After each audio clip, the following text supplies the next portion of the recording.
Eu acho que não tem obrigação de ceder uma sala, é verdade. Não tem disposição legal que obrigue o município a ceder uma sala para uma instituição que tem cunho privado. Agora, de forma objetiva, a Constituição determina no artigo 215 que nós temos a obrigação de garantir o acesso à cultura às pessoas.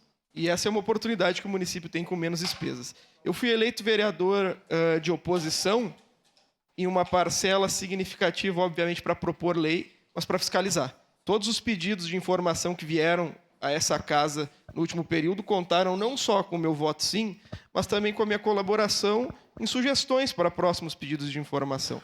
Eu acho que a sociedade merece um retorno e o pedido de informação é uma resposta não exclusivamente a nós, mas todos aqueles. Eu, com o pedido de informação e o retorno, vereador Daniel, o senhor sabe que não altera a vida de nenhum aqui. Agora altera a vida deles e das crianças que estudam lá.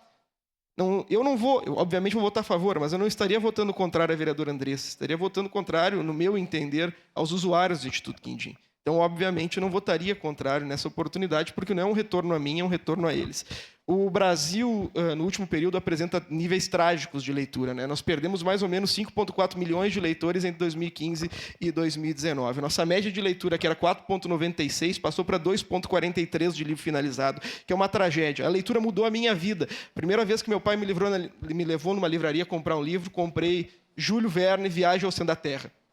Eu viajei o mundo fisicamente, mas a primeira vez que eu viajei foi no quarto, aqui na Luiz Miquelon, lendo Viagem ao Centro da Terra.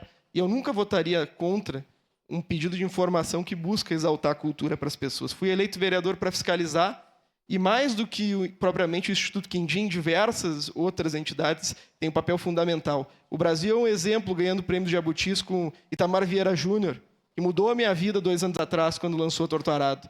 E, obviamente, eu sou um aliado de vocês, porque eu sou um aliado da leitura. Mesmo que vocês lessem qualquer coisa diferente do que eu leio, eu votaria sim aqui. Porque o mínimo que uma pessoa tem que ter é acesso à cultura, para se libertar de qualquer amarra. E quando se tem acesso à cultura, se liberta de qualquer amarra. Obrigado, presidente. Não deu tempo, mas eu volto.